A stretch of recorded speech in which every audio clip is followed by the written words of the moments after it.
जल को भी बचाना है, जंगल को भी बचाना है, पर्यावरण को भी बचाना है, तो ना सिर्फ ये पर्यटक स्थल बनेगा बल्कि मैं समझता हूँ पर्यटक के साथ ये धार्मिक स्थल भी बनेगा। हम लोग यहाँ आरती भी करेंगे, छठ महापर्व छठ भी होता है, उसके लिए भी व्यवस्थाएं चल रही हैं और ये जगह ना सिर्फ मनोरम होगा बल्कि मंगलमय भी होगा। जब छठ में हमारी माँ बहनें आती हैं तो उनको चेंजिंग रूम की भी ज़रूरत होती है। इसी के साथ यहाँ आरती के लिए भी हम लोग व्यवस्था कर रहे हैं कि आरती कैसे हो और कैसे यहाँ पर 20-30 हज़ार आदमी कैसे बैठें। जमशेदपुर का ये लाइफलाइन है और जमशेदपुर का लाइफलाइन सुंदर, सुगम और पवित्र बना रहेगा, इसके लिए काम हो रहा है। नहीं देखिए, अब भाजपा में जाएंगे कि कांग्रेस में रहेंगे, अभी ऊपर से वज्रपात होगा तो आप मरेंगे, हम मरेंगे, कितने लोग मरेंगे कौन जानता है। तो कल की बात कौन जानता है, ये तो भविष्य वक्ता तो मैं हूँ नहीं। किसी भी क्षेत्र का विकास तब संभव है जब वहाँ के विधायक मंत्री की इच्छा शक्ति मजबूत हो। अभी मैं मौजूद हूँ जमशेदपुर के दो मुहानी तट पे, जहाँ एक मंत्री जो है अंगद की तरह अपना पैर जमाए 2 दिनों से खड़े हैं और उनका साफ कहना है कि इस क्षेत्र का वैसा कायाकल्प करेंगे कि जमशेदपुर में वैसा सौंदर्यीकरण और कहीं नहीं होगा।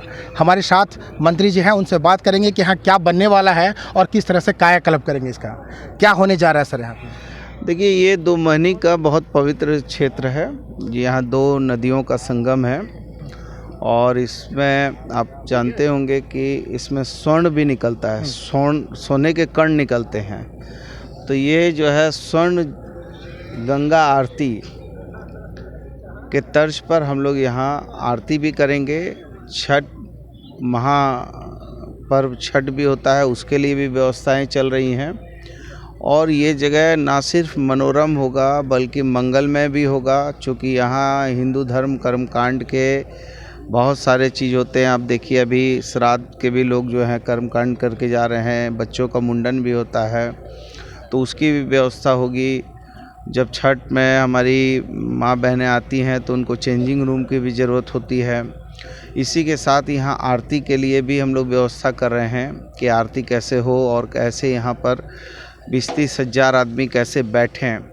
फिर यहाँ पार्क की व्यवस्था, एक सुंदर पेड़ पौधा लगा के लोगों को बैठ के नदियों के साथ जोड़ने का हमारा अभियान है, क्योंकि हमारे तो संस्कृति संस्कार ही जल जंगल ज़मीन है।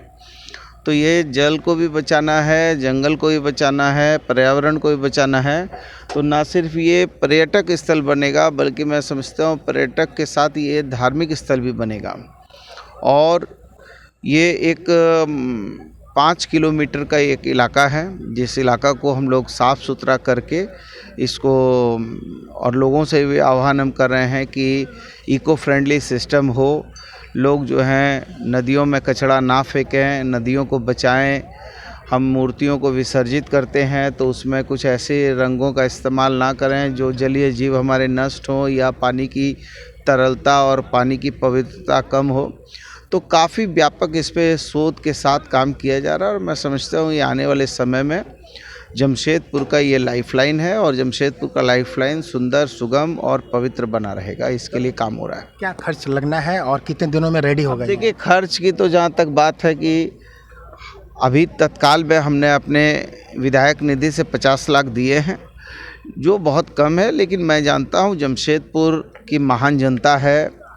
हमारे माननीय मुख्यमंत्री आदरणीय हेमंत सोरेन जी की बहुत गहरी और गंभीर सोच है और चूँकि हमारा झारखंड जल जंगल ज़मीन पर आधारित है, तो हम माननीय मुख्यमंत्री जी से भी इसमें हम प्रार्थना करेंगे और मुख्यमंत्री जी भी काफ़ी संवेदनशील हैं। जमशेदपुर के लोग भी बड़े संवेदनशील हैं, इसलिए मैं समझता हूँ कि जहाँ चाहत होती है वहाँ रास्ते अपने आप निकल जाते हैं। इसलिए पैसा कोई परेशानी का कारण नहीं बनेगा, इच्छा शक्ति मजबूत होती है तो सब जो है परमात्मा भी साथ देता है। आप यस नो का जीवन जीते हैं, अक्सर लोग बताते हैं कि आप यस नो पे भरोसा करते हैं। अभी कुछ दिन पहले भी गंगा आरती हुई और काम शुरू हो गया, तो क्या एनओसी वगैरह जो जल विभाग है, नदी की जो प्रक्रिया है, जिला स्तर पे एनओसी?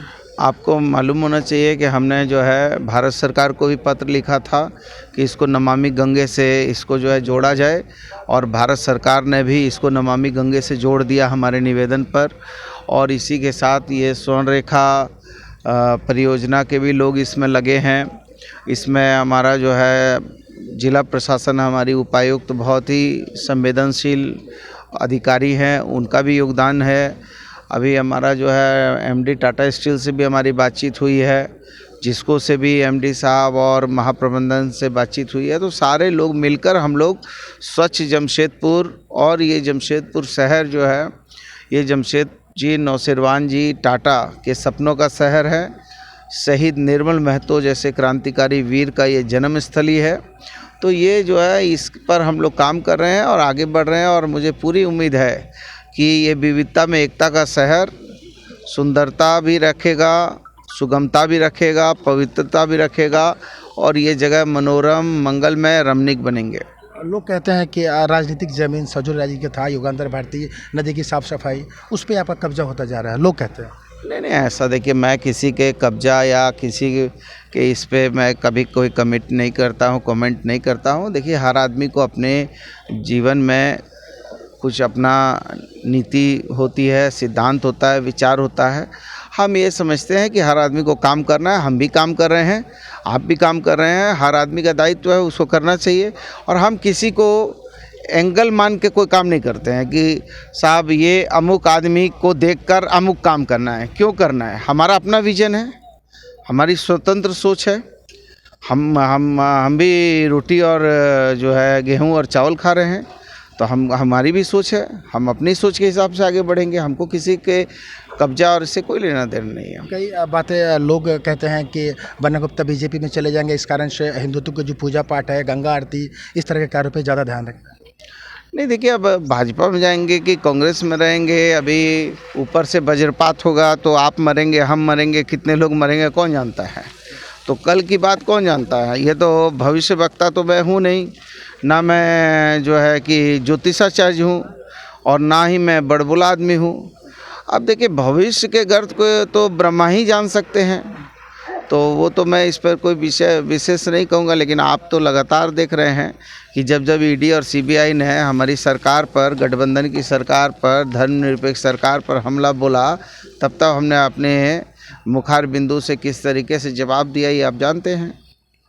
तो ये हमारे साथ बन्ना गुप्ता थे, बता रहे थे कि नदी तट पर एक सौंदर्यकरण करना है, और इतना बड़ा ये सौंदर्यकरण होगा कि शायद ऐसा सौंदर्यकरण किसी भी क्षेत्र में नहीं होगा। और ये देखते हुए आने वाले भविष्य में जो है मुंडन कार्य हो या फिर किस तरह कार्य है, हमारे दर्शक पहले ये भी देख ले कि किस तरह से नदियों में साफ़ सफाई का कार्य चल रहा है, और पोकलेन मशीनें चल रही हैं। नदी जो है तट साफ़ करने का पहले प्रक्रिया शुरू की जा रही है, और जल निगम से जो NOC की प्रक्रिया है वो ली गई है। जिला स्तर पर कार्य किया जा रहा है, लोग यहाँ पहुँच रहे हैं। हालांकि बन्ना गुप्ता लगातार 2 दिन से यहाँ कैंप किए हुए हैं, और साफ तौर पे बताते हैं कि इस नदी घाट को हम एक स्वर्ग की तरह बना देंगे, और वैसा बना देंगे कि जिसमें आने वाले दिनों में जमशेदपुर में लोगों का यहाँ जो अंतिम कार्य होता है, पूजा पाठ का कार्य होता है, या फिर गंगा आरती का कार्यक्रम होता है, वो पूरी तरह से होगी। और आने वाले दिनों में यहाँ जमशेदपुर के लोगों के लिए एक बहुत अच्छा पर्यटक स्थल भी बन जाएगा। अपने सहयोगी नवीन प्रधान के साथ इंद्रजीत सिंह, समाचार प्लस, जमशेदपुर।